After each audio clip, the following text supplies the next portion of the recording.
Hello everybody, स्वागत है आप लोग का एग्जाम कार्ड लाइव पर। आज की इस क्लास में हम लोग करने वाले हैं फिजिक्स का मॉक टेस्ट नंबर 6। अभी तक आप लोगों ने पिछले 5 मॉक टेस्ट नहीं देखे हैं तो उसका लिंक आप लोगों को डिस्क्रिप्शन में मिल जाएगा, जाके आप लोग देख सकते हैं। चलिए आज का मॉक टेस्ट स्टार्ट करते हैं। पहला क्वेश्चन आप लोग का स्क्रीन पर आ चुका है। आउट ऑफ 25 आप लोग का इस मॉक टेस्ट में कितना स्कोर आया ये आप लोग को मुझे लास्ट में कमेंट बॉक्स में बताना है। क्या बोला गया था? Ratio of stress and strain is called. प्रतिबल और विकृति का जो अनुपात है उसे क्या कहते हैं? ठीक है, जब हम लोग स्ट्रेस अपॉन स्ट्रेन की बात करते हैं तो किसके बराबर होता है? आप लोग को जो है कल या परसों मैंने आप लोगों को मॉक टेस्ट कराया था जिसमें एक न्यूमेरिकल था यंग्स मॉड्यूलस से रिलेटेड। ठीक है, ये किसके बराबर होता है? आप लोग का यंग्स मॉड्यूलस के बराबर होता है। अब यंग्स मॉड्यूलस का दूसरा नाम क्या है? आप लोग का कोएफिशिएंट ऑफ इलास्टिसिटी भी तो बोल सकते हैं हम लोग। तो आंसर क्या आ जाएगा आप लोग का? ये ऑप्शन करेक्ट होने वाला है। चलिए बढ़ते हैं अगले क्वेश्चन पे। उससे पहले बात करेंगे हम लोग एयरफोर्स एक्स ग्रुप के लिए आप लोग की बुक है जिसमें आप लोग को 20 प्रैक्टिस सेट मिलेंगे और 2 आप लोग को जो है प्रीवियस ईयर पेपर्स मिलने वाले हैं। ठीक है, अब इसको आप लोग हिंदी और इंग्लिश दोनों में बाई कर सकते हो। आप लोग ऑफलाइन स्टोर से बाई कर सकते हो इसको, या फिर आप लोग ऑनलाइन भी खरीद सकते हो www.examcard.in से। ठीक है, अगर ये सेम 20 प्रैक्टिस सेट आप लोग जो ऑनलाइन लगाना चाहते हो तो एग्जाम कार्ड की ऑफिशियल एंड्रॉइड ऐप पर जाके लगा सकते हो। चलिए बात करते हैं सेकंड क्वेश्चन की। क्या बोला गया है? दो वायर हैं ए एंड बी जो कि आप लोग के सेम मटेरियल से बने हुए हैं। A and B are in the ratio of 1:2 in length. Length का जो रेशियो दे रखा है दोनों वायर का वो 1:2 दे रखा है। मतलब L1:L2 की जब हम लोग बात कर रहे थे 1:2 के इक्वल हो गया। जब हम लोग डायमीटर के रेशियो की बात करते हैं D1:D2 इक्वल टू क्या आ जाएगा आप लोग का 2:1 के इक्वल। ओके, अब क्या बोला गया था? Ratio of increase in length of A and B. अब हम लोग को जो इंक्रीज होगा उसकी लेंथ में उसका रेशियो बताना है जब दोनों वायरों को जो है इक्वल फोर्स के साथ खींचा जाता है, समान बल के साथ खींचा जाता है। तो लंबाई में वृद्धि का अनुपात क्या होगा ये पूछा गया है। अब देखो अभी पीछे बताया था यंग्स मॉड्यूलस इक्वल टू क्या होता है आप लोग का? स्ट्रेस बाय स्ट्रेन के इक्वल। ओके, तो अगर हम लोग स्ट्रेस की बात कर रहे हैं तो फॉर्मूला क्या होता है? फोर्स अपॉन एरिया, बल बट्टे क्षेत्रफल। और स्ट्रेन की बात करते हैं तो आप लोग का चेंज इन लेंथ अपॉन आप लोग का जो भी लेंथ था उस वायर का। कोई दिक्कत? अब इधर अगर आप लोग देखोगे इक्वल फोर्स लगाया जा रहा है तो इधर आप लोग का फोर्स क्या हो जाएगा? कांस्टेंट। अगर हम लोग बाई की बात कर रहे हैं, यंग्स मॉड्यूलस की बात कर रहे हैं तो ये भी क्या हो गया आप लोग का? कांस्टेंट हो गया। अब इसका फॉर्मूला हम लोग खोल लेते हैं एरिया का। क्या होता है भैया? एफ इंटू एल डिवाइड में आप लोग का pi r square into del l के इक्वल। ओके, तो सिंपली आप लोग का जो पाई है वो भी कांस्टेंट हो गया, एफ भी कांस्टेंट हो गया। तो हम लोग का जो डेल एल का न्यू फॉर्मूला बनेगा वो एल अपॉन आर स्क्वायर के इक्वल बनेगा। कोई दिक्कत? अब इस फॉर्मूले का सिंपली पुट कर देते हैं तो del l one by del l two equal to क्या होता है आप लोगों का? L one by l two into r two by r one का square. Okay, l one upon l two का स्क्वायर 1:2 दे रखा है, सिंपली पुट कर दो। एंड क्या बोला गया आप लोगों को? जो डायमीटर का रेशियो D1/D2 वो आप लोगों को दे रखा है 2:1। अगर हम D2/D1 निकालते हैं तो वो क्या आएगा? 1:2। इसका स्क्वायर कर देंगे। अब आप लोग बोलोगे इधर तो रेडियस दे रखा है, डायमीटर का रेशियो क्यों लगा दिया? क्योंकि आप लोग को पता है रेडियस इक्वल टू क्या होता है आप लोगों का? D/2 के इक्वल। तो सिंपली आप लोगों का R1 निकालोगे तो D1/2 के इक्वल आ जाएगा और R2 निकालोगे तो वो D2/2 के इक्वल आ जाएगा। सिंपली इधर से R2/R1 का आप लोग का जो रेशियो है वो D2/D1 के इक्वल आने वाला है। ठीक है, तो आंसर क्या आ गया आप लोग का? 1/2 इंटू 1/4 के इक्वल, मतलब 1/8 के इक्वल। कोई दिक्कत? तो सी ऑप्शन जो है इधर करेक्ट होने वाला है। चलो चलते हैं थर्ड क्वेश्चन पर। तो थर्ड क्वेश्चन क्या दे रखा है? The velocity of sound in gas. Gas में जो आप लोग का ध्वनि का वेग दे रखा है वो v equal to under root gamma p upon rho से डिनोट होता है। तो डायमेंशनल फॉर्मूला बताना है किसका? गामा का। तो गामा की बीमा क्या होगी? ठीक है, तो क्या कर लें? स्क्वायर कर लें दोनों साइड। तो वी स्क्वायर इक्वल टू क्या आ जाएगा आप लोग का? गामा पी अपॉन रो के इक्वल। तो सिंपली गामा इक्वल टू क्या आ गया? B square into rho by P के इक्वल। कोई दिक्कत है इधर तक? अब अगर हम लोग स्पीड की बात करते हैं, ठीक है, या फिर हम लोग वेग की बात करते हैं तो आप लोग का बीमा क्या होती है? LT-1। तो इसका क्या करना है? स्क्वायर करना है। वहीं अगर हम लोग बात कर रहे हैं घनत्व की या डेंसिटी की, इसका आप लोग का बीमा क्या होता है? ML-3 के इक्वल। और वहीं अगर हम लोग प्रेशर की बात कर रहे हैं तो प्रेशर का आप लोग का डायमेंशन क्या होता है? फटाफट कमेंट बॉक्स में आप लोग को बताना है मुझे। क्या आ जाएगा इधर? ML-1 T-3। ठीक है, ये ऑलरेडी मैंने बताया, सॉरी T-2। ओके, चलिए अब इसको क्या करते हैं? सॉल्व करते हैं। तो पहले स्क्वायर को खोल लें तो L2 T-2 इधर हो जाएगा आप लोग का, और इधर क्या आ गया आप लोग का? ML-3 के इक्वल। डिवाइड में क्या आ गया आप लोग का? ML-1 T-2 के इक्वल। कोई दिक्कत? T-2 से T-2 उड़ गया आप लोग का, और अगर इधर आप लोग देखते हो तो L-1 से L-3 को उड़ाओगे तो L-2 बचा आप लोग का, और L-2 और L+2 ये आपस में काट देंगे और M से M उड़ गया। तो ओवरऑल जो हम लोग का डायमेंशन या बीमा आएगी गामा की वो M0 L0 T0 का, मतलब डायमेंशन लेस आएगा, ठीक है, बीमाहीन रहेगा ये।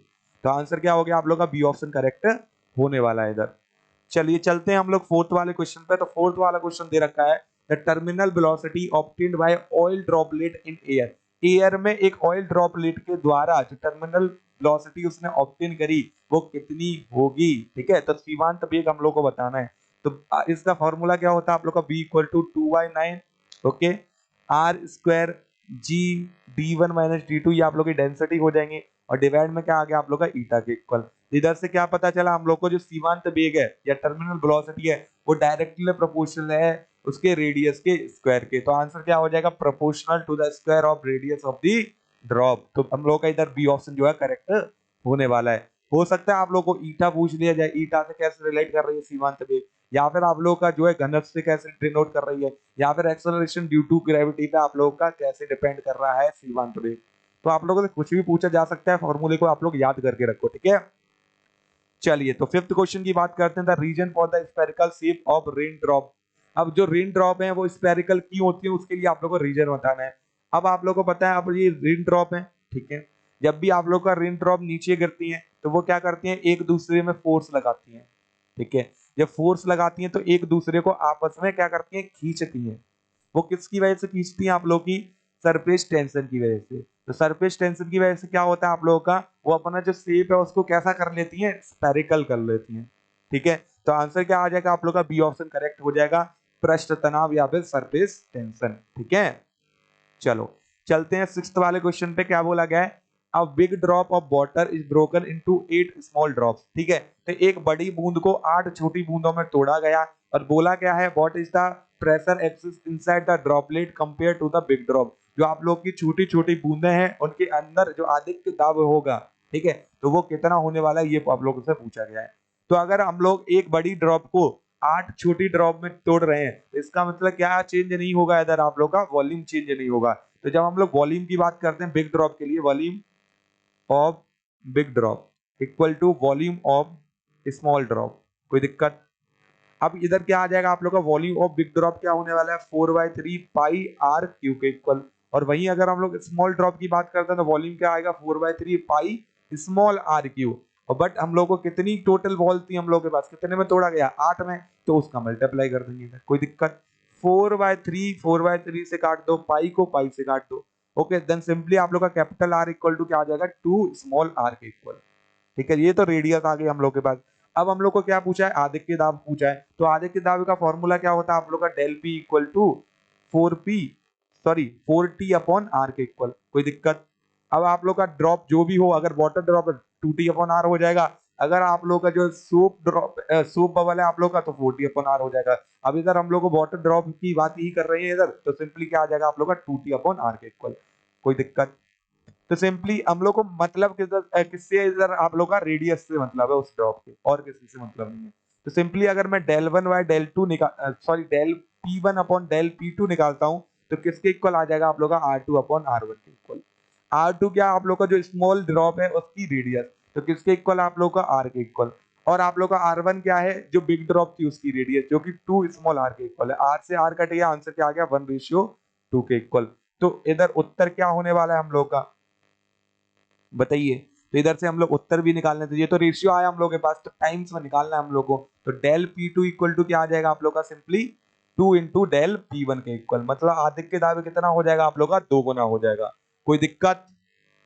बी ऑप्शन जो है करेक्ट होने वाला है। देखो अगर कोई भी आप लोग को दिक्कत आती है क्वेश्चन में तो कमेंट बॉक्स में पूछ लिया करो, मैं उसका आंसर कर दिया करूंगा आप लोग को, ठीक है। क्या बोला गया, सिंपल पीरियडिक मोशन में, सरल आवर्त गति में, the velocity of body at mean position. तो मीन पोजीशन पे वेलोसिटी बतानी है बॉडी की कितनी होती है। बहुत अच्छा क्वेश्चन है, इसको अच्छे से समझाता हूं आप लोगों को। देखिए ये आप लोग का मीन पोजीशन हो गया,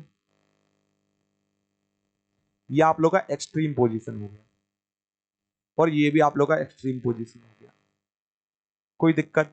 अब इधर अगर हम लोग बात करते हैं डिस्प्लेसमेंट इक्वल टू 0, इधर डिस्प्लेसमेंट इक्वल टू प्लस ए बोल दोगे आप लोग, डिस्प्लेसमेंट इक्वल टू माइनस ए बोल दोगे, क्योंकि माइनस एक्स में जा रहा है, ठीक है।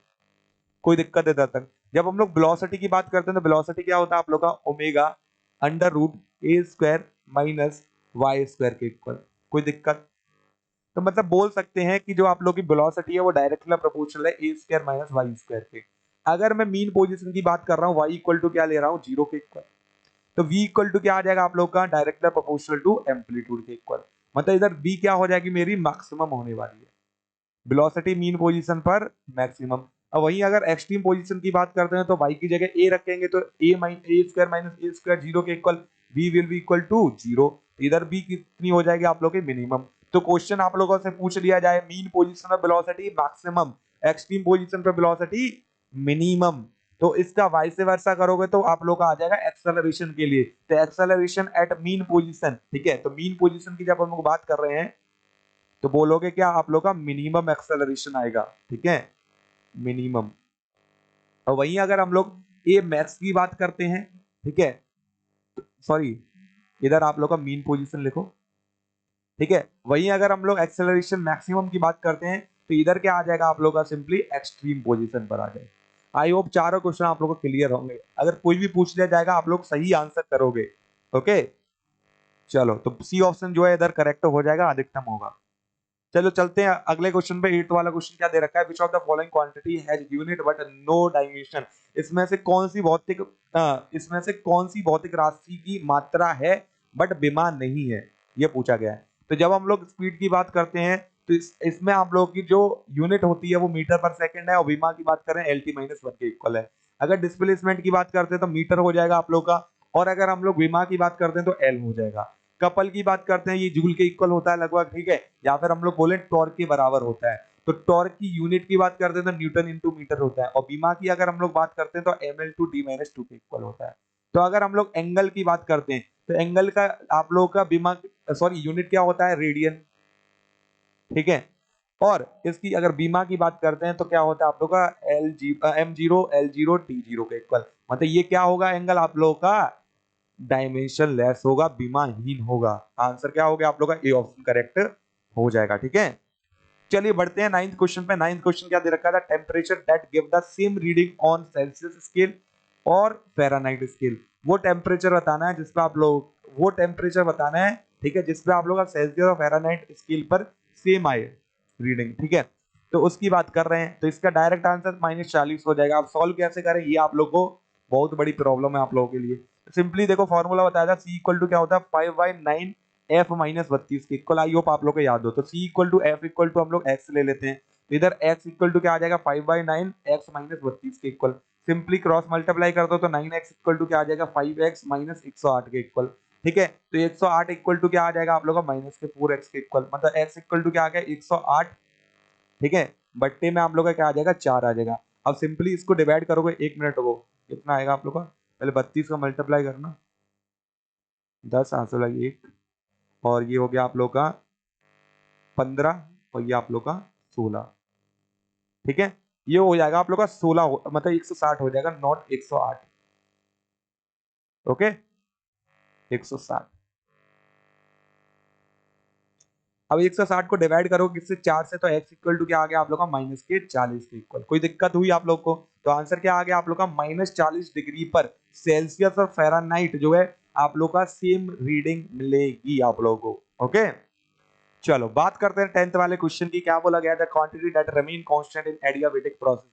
अगर क्वेश्चन नहीं आ रहा तो कोई फायदा नहीं है, मैं ऑलरेडी आप लोग को करा चुका हूं इस टाइप का क्वेश्चन। ठीक है, तो जब एडियाबेटिक प्रोसेस की हम लोग बात करते हैं तो इसमें क्या होता है आप लोग का हीट कांस्टेंट रहता है। अब हीट कांस्टेंट क्यों होता है, क्योंकि एडियाबेटिक वॉल्स होती है, और एडियाबेटिक जो वॉल्स है वो आप लोग की सराउंडिंग के साथ कोई भी आप लोग की ऊर्जा का आदान प्रदान नहीं करती, या फिर बोले तो हीट का कोई भी आप लोग का आदान प्रदान नहीं करती। ठीक है, तो अब हीट का आदान प्रदान नहीं हो रहा है, इसका मतलब क्या हो गया आप लोग का हीट जो है कांस्टेंट रहेगी, ऊष्मा क्या रहेगी आप लोग की, कांस्टेंट रहेगी, स्थिर रहेगी। चलो 11th क्वेश्चन की बात करते हैं। What is constant in isothermal process. Isothermal process में भी बताया था बॉयल्स लॉ से रिलेट करके। ठीक है, तो बॉयल्स लॉ किससे रिलेट करता है आप लोग का, आइसोथर्मल प्रोसेस से, क्योंकि बॉयल्स लॉ में टेम्परेचर कांस्टेंट, आइसोथर्मल प्रोसेस में भी टेम्परेचर कांस्टेंट। अब आप लोगों को पता है टेम्परेचर अगर कांस्टेंट है तो इसका मतलब क्या हो गया आप लोग का इंटरनल एनर्जी जो रहेगी वो भी क्या रहने वाली है आप लोग की, कांस्टेंट रहने वाली, क्योंकि internal energy is directly proportional to temperature. तो आंसर क्या आ गया आप लोग का, सी ऑप्शन इधर करेक्ट हो जाएगा, आंतरिक ऊर्जा। ठीक है, चलो बात करते हैं 12th वाले क्वेश्चन की। Q charge is divided such a way that the force between two parts is maximum. मतलब क्यू चार्ज को हम लोगों ने कुछ इस प्रकार डिवाइड किया कि दोनों के बीच में जो आप लोगों का फोर्स लग रहा था वो कितना होना चाहिए, मैक्सिमम फोर्स होना चाहिए। तो फोर्स या फिर बल का जो फॉर्मूला होता है वो क्या आता है, Q1/Q2 के इक्वल, मतलब दोनों आवेशों के प्रोडक्ट के बराबर आता है। कोई दिक्कत? अब अगर हम लोग ऐसे हम लोग को चार्ज लेने हैं सो दैट प्रोडक्ट हम लोग का क्या आए, मैक्सिमम आए, तो Q/2 और Q/2 अगर हम लोग लेते हैं, इक्वल चार्जेस लेते हैं, तो प्रोडक्ट देखो कितना आ रहा है हम लोग का, फटाफट निकालते हैं, Q²/4। वहीं अगर हम लोग सेकंड ऑप्शन को देखें, Q/3 और Q/2 लेते हैं, 2Q/3 लेते हैं, तो प्रोडक्ट कितना आ रहा है आप लोग का, 2Q² के इक्वल। तो सिंपल सी बात है, Q²/4 ग्रेटर होगा आप लोग का 2Q²/9 से। इसका मतलब क्या हो गया, आप लोग का फोर्स मैक्सिमम तभी होगा जब इस क्यू चार्ज को आप लोग कैपिटल Q/2 और कैपिटल Q/2 में डिवाइड करोगे। ठीक है, फिर आप भाग करोगे इसका। ठीक है, चलिए समझ आ गया कि नहीं? चलो अगले क्वेश्चन चले फिर।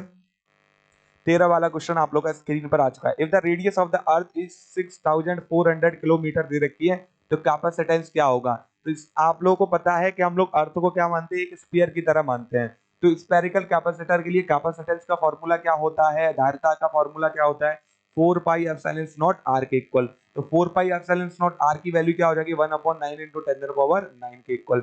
और r की वैल्यू की बात करते हैं तो 6.4 इंटू 10⁶, ये हो गया आप लोग का मीटर में। कोई दिक्कत? अब इसको सॉल्व करोगे तो आंसर कितना आ जाएगा, 711 माइक्रोफैराड के इक्वल। ये मैंने ऑलरेडी आप लोगों को बताया कि याद रखना है, अर्थ की जो कैपेसिटेंस है वो आप लोगों की 711 माइक्रोफैराड है। फैराड मत कर आना, माइक्रोफैराड है। ठीक है, तो इधर क्या होने वाला है आप लोग का, बी ऑप्शन जो है करेक्ट हो जाएगा। चलिए चलते हैं अगले क्वेश्चन पे। अगला क्वेश्चन क्या दे रखा है, the area of the each plate in the given figure. ठीक है, एक आप लोग को चित्र दे रखा है और क्षेत्रफल आप लोग को ए दे रखा है इस चित्र में। ठीक है, एंड बोला गया था plates are located at a distance d from each other. दोनों प्लेटों के बीच का जो डिस्टेंस है वो आप लोग को d दे रखा है। And air is the medium space between the plate. प्लेटों के बीच में जो मीडियम है वो एयर रखा गया है। एयर का आप लोग को पता है डाइलेक्ट्रिक कांस्टेंट का वैल्यू K इक्वल टू क्या होता है, 1 होता है। ठीक है, अब अगर हम लोग बात करते हैं point is the equivalent capacitance between P and Q। P और Q के बीच में जो इक्विवेलेंट कैपेसिटेंस होगा वो आप लोग को बताना है। पहले इसको हम लोग पैरेलल प्लेट कैपेसिटर तो बना लें। तो क्या करते हैं कि P से तो हम लोग एक पॉजिटिव चार्ज दे देते हैं और Q से हम लोग एक नेगेटिव चार्ज दे देते हैं। ठीक है, तो पॉजिटिव चार्ज देंगे तो इसके सरफेस पे पॉजिटिव चार्ज ऊपर नीचे दोनों तरफ।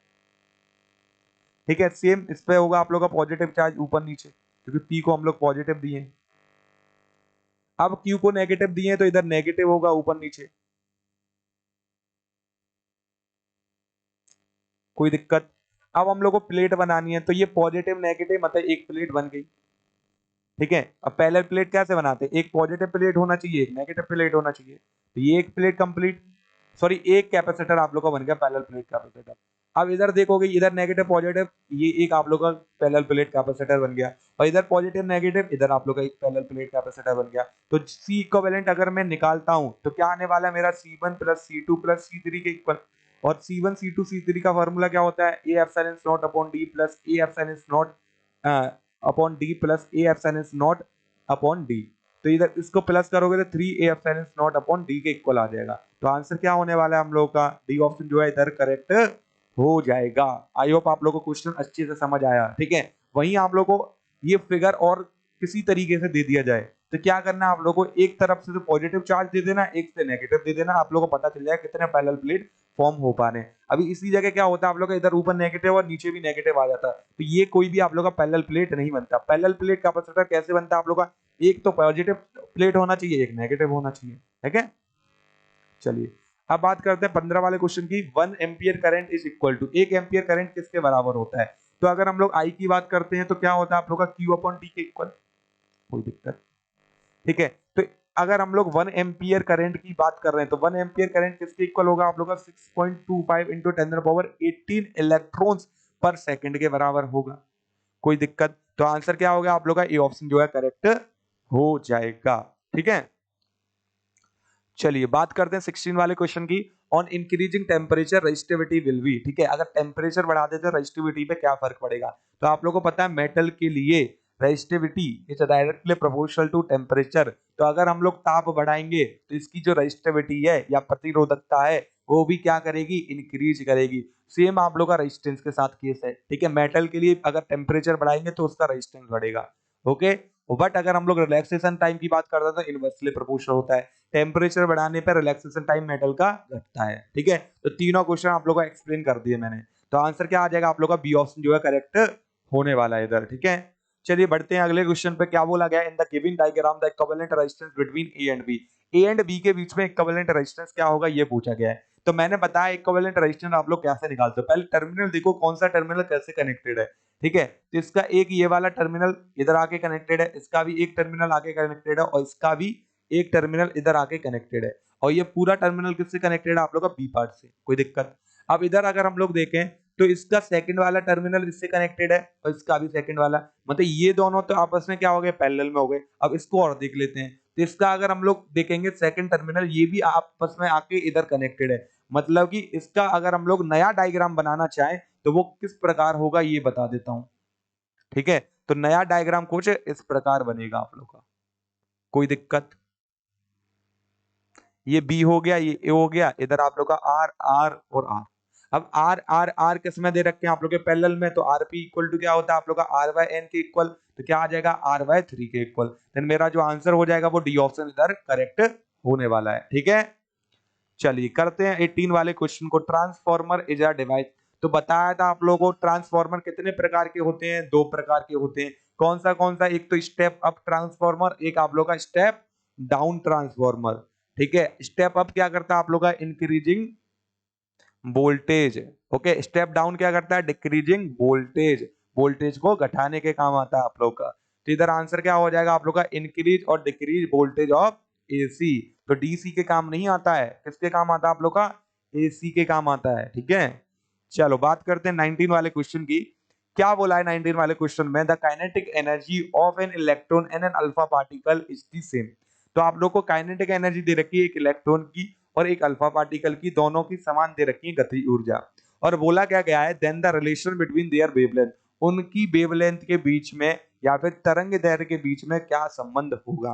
तो आप लोगों को पता है wavelength lambda equal to H upon P के इक्वल होता है। एच क्या है, प्लैंक कांस्टेंट। इसका मुझे वैल्यू कमेंट करो कमेंट बॉक्स में, मैंने बहुत बार आप लोगों को बताया, ठीक है। और पी क्या है आप लोग का, मोमेंटम। अब जब मोमेंटम की हम लोग बात कर रहे हैं तो के इक्वल टू क्या होता है आप लोग का, पी स्क्वायर बाय 2m के इक्वल, ठीक है। Then simply P equal to क्या आ जाएगा, अंडर रूट 2m के इक्वल, कोई दिक्कत। तो सिंपली इसको पुट कर दें, lambda equal to H over under root 2m के इक्वल। अगर इधर हम लोग एच देखते हैं, ये तो कांस्टेंट है तो इससे लेना देना है नहीं। और हम लोग को जो काइनेटिक एनर्जी दे रखी है इलेक्ट्रॉन और अल्फा पार्टिकल की वो भी सेम दे रखी है, इससे भी कोई लेना देना नहीं है। और 2 भी आप लोग का कांस्टेंट हो गया। Then lambda inversely proportional to under root mass के, कोई दिक्कत।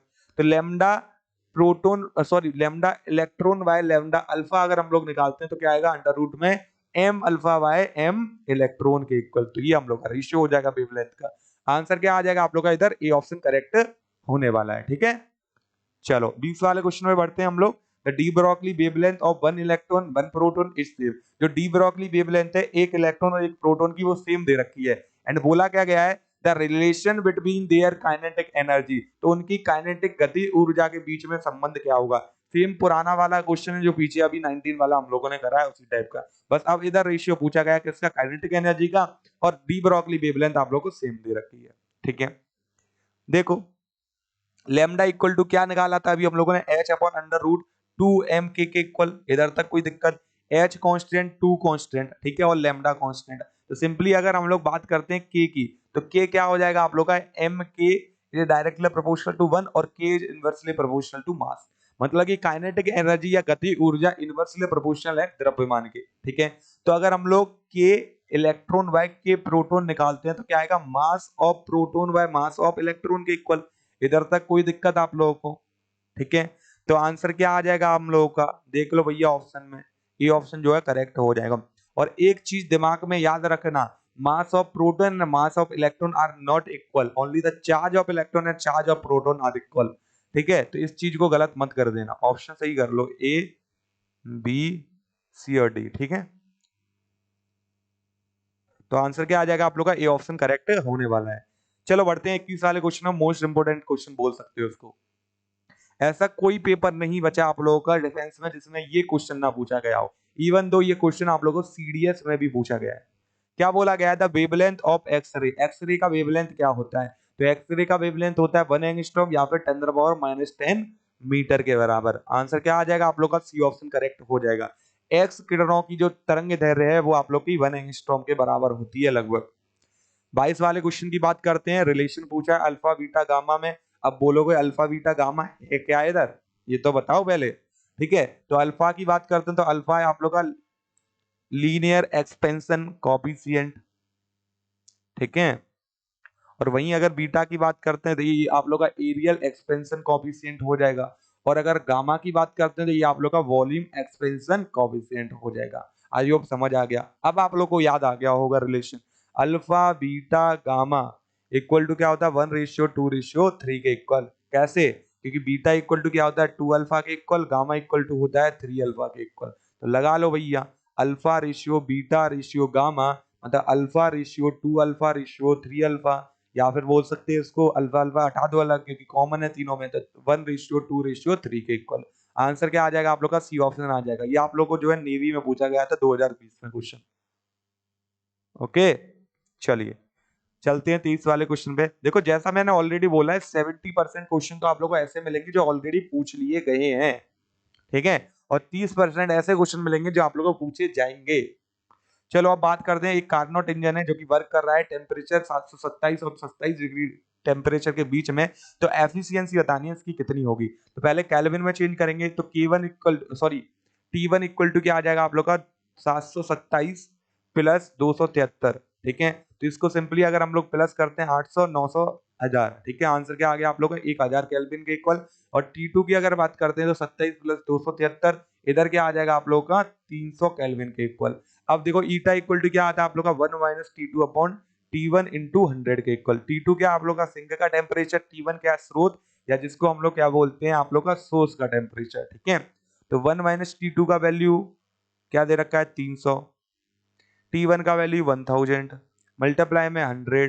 कोई दिक्कत? अब इसको इधर ले जाओगे तो 1000 में से 300 गए तो कितने बचे आप लोग के? इधर बता देता हूँ। 700 डिवाइड में आप लोग का 1000। ये सेम क्वेश्चन आप लोग को एकदम डिट्टो सेम वैल्यू के साथ पूछा गया आप लोग को। तो जीरो से 2 जीरो उड़ गए, एक जीरो से 1 जीरो उड़ गया। आंसर क्या आ गया आप लोग का? 70% के इक्वल। तो 70% हम लोग का सही उत्तर हो जाएगा इधर। वहीं अगर आप लोग को जो है टेम्परेचर चेंज करके एक और क्वेश्चन पूछा जा सकता है। ठीक है, देखो कार्नोट की जब हम लोग बात करते हैं ये हर शिफ्ट में आप लोग को क्वेश्चन देखने को मिलता है। अब क्वेश्चन आप लोग को कैसे भी देखने को मिल सकता है। ठीक है, हो सकता है लैंग्वेज वाला क्वेश्चन हो सकता है एफिशिएंसी पूछी जाए, हो सकता है रेशियो ऑफ एफिशिएंसी पूछी जाए, जो मैंने एक रेशियो वाला क्वेश्चन कराया था। ठीक है, तो कार्नोट से आना तय है आप लोगों का क्वेश्चन। चलो अब बात करते हैं हम लोग इस क्वेश्चन की। If the value of alpha, alpha का वैल्यू दे रखा है 0.96 एंड बताना है बीटा का वैल्यू क्या होगा। तो बीटा इक्वल टू फॉर्मूला याद होना चाहिए अल्फा अपॉन 1 माइनस अल्फा के इक्वल। अल्फा का वैल्यू 0.96। ठीक है, 1 माइनस अल्फा 0.96 क्या आ जाएगा आप लोग का? 0.96 अपॉन 0.04 के इक्वल। पॉइंट से पॉइंट हटा दो, 96 डिवाइड बाय 4 आंसर क्या आ जाएगा? 24 के इक्वल। तो अल्फा का वैल्यू क्या आ जाएगा आप लोग का? 24। ये आप लोग फॉर्मूले याद रखना है। इधर से आप लोग बीटा का फॉर्मूला भी निकाल सकते हो। ठीक है, तो बीटा का फॉर्मूला क्या बनेगा? Beta minus alpha beta equal to alpha. कोई दिक्कत इधर? ठीक है, अब हम लोग क्या करेंगे क्योंकि हम लोग को बीटा का निकालना है इधर। ओके सॉरी, हम लोग को अल्फा का निकालना है ना, तो इसको इधर ले जाओगे तो बीटा इक्वल टू क्या आ जाएगा आप लोग का? अल्फा कॉमन लोगे, बीटा प्लस 1 के इक्वल, मतलब अल्फा का इन टर्म्स ऑफ बीटा। तो ये होता है आप लोग का। कोई दिक्कत? तो बीटा निकालना है तो अल्फा अपॉन 1 माइनस अल्फा, और अगर हम लोग को अल्फा निकालना है तो बीटा अपॉन बीटा प्लस 1। ठीक है, आज की क्लास का अंतिम क्वेश्चन आप लोग का स्क्रीन पर आ चुका है। अगर अप्लाइड फोर्स को, ठीक है, जो हम लोग बल लगा रहे हैं उसको दोगुना करते हैं तो कोएफिशिएंट ऑफ फ्रिक्शन जो म्यू होता है उस पर क्या फर्क पड़ेगा? बताइए फटाफट। ठीक है, ये क्वेश्चन आप लोगों से पूछा गया है। अब जब हम लोग बात करते हैं कोएफिशिएंट ऑफ फ्रिक्शन किस पर डिपेंड करता है? आप लोग का फ्रिक्शनल फोर्स पर। ओके, घर्षण बल पर आप लोग का डिपेंड करता है। बट आप लोगों का जो कोएफिशिएंट ऑफ फ्रिक्शन है वो अप्लाइड फोर्स पर डिपेंड नहीं करता है। ठीक है, अब अगर अप्लाइड फोर्स पर आप लोग का डिपेंड नहीं कर रहा है तो अप्लाइड फोर्स को 2 गुना कर दो, 4 गुना कर दो, 10 गुना कर दो। ठीक है, कोएफिशिएंट ऑफ फ्रिक्शन क्या रहेगा आप लोग का? समान रहने वाला है, वही रहने वाला है। We remain same. ठीक है, समान रहेगा। तो ये आप लोग के 25 क्वेश्चन आज की क्लास के कंप्लीट होते हैं। आउट ऑफ 25 आप लोग का कितना स्कोर रहा है, ये आप लोग को कमेंट बॉक्स में मुझे बताना है। अगर क्लास अच्छा लगा है, क्लास को लाइक कर दो, दोस्तों के साथ शेयर कर दो और चैनल को सब्सक्राइब करके रख लो, क्योंकि 9 AM पर आप लोग को मैथ का मॉक टेस्ट मिलता है। ये आप लोग का मिलता रहेगा आप लोग को डेली बेसिस पे, ठीक है। एंड 12 PM पर आप लोग को जो है फिजिक्स का मॉक टेस्ट मिलता है इधर। ओके, वहीं अगर हम लोग बात करते हैं, आप लोग वाई ग्रुप की प्रिपरेशन कर रहे हो, देन आप लोग करंट अफेयर की क्लास देख सकते हो, 6 AM पर डेली होती है वाई स्थित सर, ठीक है। एंड इस क्लासेस के जो पीडीएफ है वो आप लोग को टेलीग्राम पर मिल जाएगा और टेलीग्राम का लिंक आप लोग को डिस्क्रिप्शन में मिल जाएगा। तो उधर से जाके आप लोग टेलीग्राम भी ज्वाइन कर लो और आप लोग को जो है सिंपली पीडीएफ मिलते रहेंगी क्लासेस के रेगुलर बेसिस पर। बाकी आज की क्लास में केवल इतना ही, मिलते हैं हम लोग अगली क्लास में, तब तक के लिए जय हिंद, जय भारत, वंदे मातरम।